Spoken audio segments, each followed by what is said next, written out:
வணக்கம். இன்றைக்கி வாமனாவில் எடப்பாடி சோலி முடிஞ்சது அப்படின்ற தலைப்பில் தான் இந்த காணொளியில் பார்க்க போகிறோம்.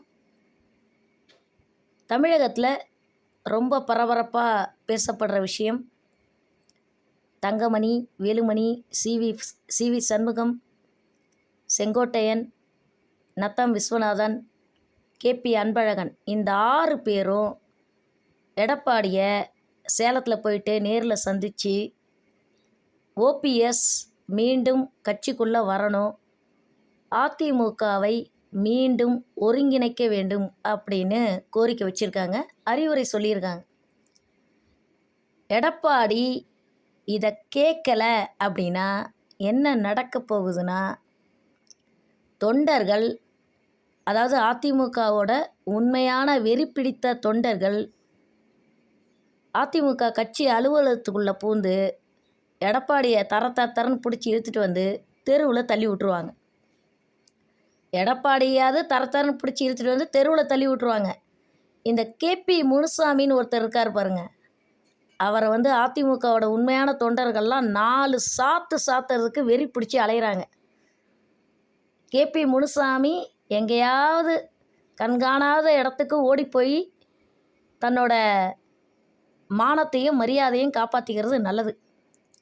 அதே போல் அண்ணாமலை சமீபத்தில் கேபி முனுசாமியாலையும் ஜெயக்குமாராலையும் தான் கட்சி அழியுது அப்படின்னு சொன்னார். அண்ணாமலையாவது நேற்று விடியங்காட்டி தான் இந்த வார்த்தையை சொல்லியிருக்காரு. எனக்கு தொண்டர்கள்கிட்ட இருந்து பாராளுமன்ற தேர்தலுக்கு முன்னாடியே இந்த வார்த்தைகள் எனக்கு நேரடியாக வந்துச்சு. கட்சி அழிக்கிறதே கேபி முனுசாமியும் ஜெயக்குமாரும் தான் அப்படின்னு. அதில் இந்த ஜெயக்குமார் கூட அந்த அளவுக்கு ஒரு வில்லங்கமான ஆள் கிடையாது. ஆனால் இந்த கேபி முனுசாமி இருக்காப்புல பார்த்தீங்களா, இருக்கிறதுலே ஒரு சகுனி யார், நவீன சகுனி யார் அப்படின்னு சொல்லி கேட்டிங்கன்னா அது கேபி முனுசாமி தான்.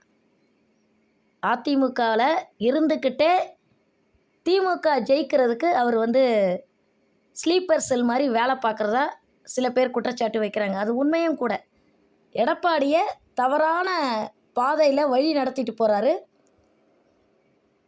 எடப்பாடி முட்டாள்தனமாக தனக்கு ஜால்ரா அடிக்கிறவங்களோட பேச்சை கேட்டுக்கிட்டு அழிஞ்சு போயிட்டுருக்காரு. தான் அழிஞ்சால் பரவாயில்ல, அதிமுக கட்சியும் அழிச்சிட்ருக்காப்புல. அதே போல் ஓபிஎஸ்ஸை இணைக்கலை அப்படின்னா என்ன நடக்கும்னா, தென் மாவட்டங்களில் செல்லூர் ராஜு தவிர்த்து, ஏன்னா செல்லூர் ராஜு மேலே ஓபிஎஸ் டீம் அந்தளவுக்கு கோபமாக இல்லை. அவரை பற்றி நான் இது வரைக்கும் பார்த்த வரைக்கும் செல்லூர் ராஜு மேலே யாருமே குறையே சொல்ல மாட்டாங்க. அவங்க எல்லாருமே செல்லூர் ராஜு மேலே ஒரு தனிப்பட்ட அன்பில் தான் இருக்காங்க. செல்லூர் ராஜு தவிர்த்து ஆர்பி உதயகுமார், அதற்கு பிறகு கோவில்பட்டியில் பார்த்திங்கன்னா இந்த கடம்பூர் ராஜுவை நான் தனிப்பட்ட முறையில் காலி பண்ணணும்னு நினைக்கிறேன். எப்படின்னா, வர்ற தேர்தலில் கடம்பூர் ராஜு ஜெயிச்சு சட்டமன்றத்துக்குள்ளே போகக்கூடாத மாதிரி நான் தனிப்பட்ட முறையில் ஏதாவது செய்யணும்னு நினைக்கிறேன். அடுத்தவங்ககிட்ட எப்படி பேசணும், எப்படி மரியாதையை பேசணும் அப்படின்ற ஒரு அடிப்படை நாகரிகமே இந்த கடம்பூர் ராஜுக்கு கிடையாது. போன சட்டமன்ற தேர்தலில் டிடிவி தினகரன் காரை சுற்றி பட்டாசு வெடித்தப்ப நான் உண்மையிலே பார்த்திங்கன்னா இறக்கப்பட்டேன். ஆனால் இப்போ தான் தெரியுது எதுக்காக எடப்பாடி கிட்ட கூட அந்தளவுக்கு கடுமையாக நடந்துக்காத டிடிவி தினகரன் இந்த கடம்பூர் ராஜு மேலே ஏன் இந்த அளவுக்கு கொலவெறியில் இருந்தார் அப்படின்னா, வாய் கொஞ்சம் நஞ்ச வாய் கிடையாது இந்த கடம்பூர் ராஜுக்கு. எப்படி கடம்பூர் ராஜுவோட அந்த மீசை ரொம்ப மிடுக்க ஒரு மாதிரி திமிராக இருக்கும் பார்த்திங்களா மீசை, அதே மாதிரி தான் அவருடைய வாயும், அவருடைய வாயிலேருந்து வரக்கூடிய வார்த்தைகளும். போன சட்டமன்ற தேர்தலே அவர் தோற்றுருக்க வேண்டியது. 4000 யாதவர்கள் ஓட்டு பிச்சையாக கிடச்சதுனால தான் கடம்பூர் ராஜு ஜெயிச்சாப்பில்.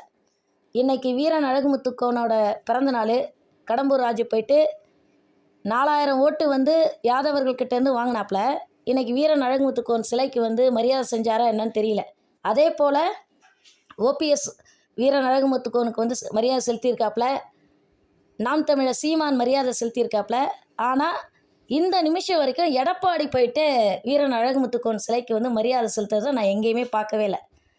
அப்படின்னா என்ன அர்த்தம்? யாதவ சமூகத்து ஓட்டு எனக்கு தேவையில்லை, யாதவ சமூகத்தவரை எடப்பாடி மதிக்கலை அப்படின்னு தான் அர்த்தம். ஏற்கனவே தென் மாவட்டத்தில் முக்குளத்தோர் ஓட்டு எடப்பாடிக்கு போகிறதில்ல. அப்போ யாதவர்கள் அவங்களும் எனக்கு தேவையில்லை அப்படின்னா வர்ற சட்டமன்ற தேர்தலில் எப்படி யாதவ சமூகத்து ஓட்டு எடப்பாடிக்கு போகும்? சத்தியமாக எடப்பாடிக்கு யாதவ சமூகத்து ஓட்டு போகவே போகாது.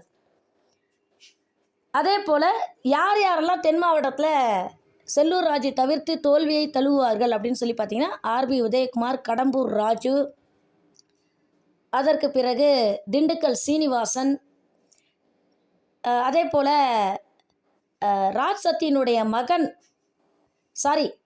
ராஜன் செல்லப்பாவோட மகன் ராஜ் சத்தியன் மேலே பல பேர் வந்து கடுங்கோபத்தில் இருக்காங்க. ஏன்னா ராஜ் சத்தியன், சவுக்கு சங்கர், இந்த மாதிரியான இந்த ஐடி விங்கை சேர்ந்தவர்கள், சிங்கை ராமச்சந்திரன், இவங்கெல்லாம் வந்து எடப்பாடியை தவறான வழி நடத்தினதுனால தான் 40 தொகுதியிலையும் அதிமுக படுதோல்வியை சந்தித்தது அப்படின்னு சொல்லிட்டு அதிமுக தொண்டர்கள்லாம் பயங்கர கோபத்தில் இருக்காங்க. அதனால் இனி வருங்காலத்தில் அதிமுக ஒருங்கிணையில் அப்படின்னா சின்ன வயசான ராஜ் சத்தியனுக்கு அரசியல் எதிர்காலம் இருக்காது. யார் யாரெல்லாம் தென் மாவட்டத்தில் எடப்பாடிக்கு ஆதரவாக செயல்படுறாங்களோ அவங்க அத்தனை பேருமே வர்ற சட்டமன்ற தேர்தலில் படுதோல்வியை சந்திப்பார்கள், செல்லூர் ராஜு தவிர்த்து. அதே போல் கவுண்டர் சமுதாயத்து தலைவர் தேவையில்லை அப்படின்ற ஒரு முடிவுக்கு அதிமுக தொண்டர்கள் வந்துட்டாங்க. அதனால் முக்குளத்தோர் சமுதாயத்திலேயே முடிந்தவரை ஓபிஎஸ் திருப்பியும் வந்து தலைவராக வந்தால் ரொம்ப நல்லது. ஒருவேளை ஓபிஎஸ் ஏற்றுக்கல அப்படின்னா முக்குளத்தோர் சமூகத்திலே வேறு யாராவது புதுசாக வந்தாலும் சரி, அல்லது கவுண்டர் சமுதாயமும் வேணாம், முக்குளத்தோரும் வேணாம், வேறு ஏதாவது யாதவ சமூகத்தவர் இவங்க யாராவது தலைவராக தேர்ந்தெடுத்தாலும் கொஞ்சம் நல்லா தான் இருக்கும். யாருமே கிடைக்கல அப்படின்னா கட்சியில் இருக்கக்கூடிய நல்லா படித்த, நல்லா ஒழுக்கமான, சிறந்த பண்போடு இருக்கக்கூடிய ஒரு யாதவ சமூகத்தை சேர்ந்த ஒருத்தரை வந்து தலைவராக நியமனம் செய்யணும் அப்படிங்கிறது என்னுடைய கோரிக்கை. ஏன்னா இதுக்கு முன்னாடி முக்குளத்தோர் சமூகத்துக்கு வாய்ப்பு கொடுத்துட்டீங்க, கவுண்டர் சமூகத்துக்கும் வாய்ப்பு கொடுத்துட்டீங்க, ஏன் ஒரே ஒரு முறையாவது யாதவ சமூகத்தை சேர்ந்தவருக்கு வாய்ப்பு கொடுக்கக்கூடாது அப்படிங்கிறது என்னுடைய ஆதங்கமான ஒரு கேள்வி. அதே போல் கவுண்டர் சமூகத்து ஓட்டு முழுவதும் வந்து இனி வரும் காலத்தில் அண்ணாமலைக்கு தான் போகும். ஏன்னா எடப்பாடியை விட அண்ணாமலை ரொம்ப செல்வாக்காக வளர்ந்துட்டுருக்கார். எடப்பாடியை கவுண்டர் சமூகத்து தொண்டர்கள்லாம் நிராகரிக்கிறாங்க. ஏன்னா அந்தளவுக்கு அவருக்கு வந்து அந்த முக வசீகரம் கிடையாது, அந்தளவுக்கு செல்வாக்கு கிடையாது, அந்தளவுக்கு ஒரு படிப்பறிவு கிடையாது. ஆனால் அண்ணாமலைக்கு வந்து இளைஞர்கள் மத்தியில் ஒரு ஆதரவு இருக்கிறது உண்மைதான். என்னடா அண்ணாமலைக்கு திடீர்னு வந்து சப்போர்ட் பண்ணுறா, அண்ணாமலைக்கு சொம்பு அடிக்கிறா, ஜால்ரா போடுறா அப்படின்லாம் கிடையாதுங்க. ஒரு நடுநிலையாளராக யதார்த்தமாக பேசுகிறேன். அதனால் கவுண்டர் சமூகத்து ஓட்டுக்கள்லாம் அண்ணாமலைக்கு போகிறதுனால இதுக்கு மேலேயும் எடப்பாடியை தலைவராக நீங்கள் நியமனம் பண்ணி வச்சுருந்தீங்க அப்படின்னா அதிமுக வர்ற சட்டமன்ற தேர்தலில் ஏற்கனவே 1,85,00,000 ஓட்டு வந்து 2014 செல்வி ஜெயலலிதா அம்மா இருக்கும்போது அதிமுகவுக்கு கிடச்சிது. ஆனால் இப்போ நடந்த பாராளுமன்ற தேர்தலில் வெறும் 85 லட்சம் வாக்குகள் மட்டும்தான் எடப்பாடிக்கு கிடச்சிருக்கு. அப்படின்னா என்ன அர்த்தம்னா 1 கோடி அதிமுக தொண்டர்கள் வாக்கு வந்து சீமானுக்கு, பாஜக கட்சியை சேர்ந்த அண்ணாமலை தரப்பில் இருக்கக்கூடிய மற்றவங்களுக்கு, மற்ற கட்சிகளுக்கு, சுயேட்சைகளுக்கு, நோட்டாவுக்கு இப்படி சிதறி போயிருக்கு. எப்படி வந்து இந்த ஓபிஎம் வார்னு சொல்லுவாங்க, அபினி போர்னு சொல்லி, சீனாவில் வந்து ஆங்கிலேயர்கள் சீனாவை வந்து தர்பூசணி பழம் மாதிரி பிரித்து பங்கு போட்டுக்கிட்டாங்களாம்.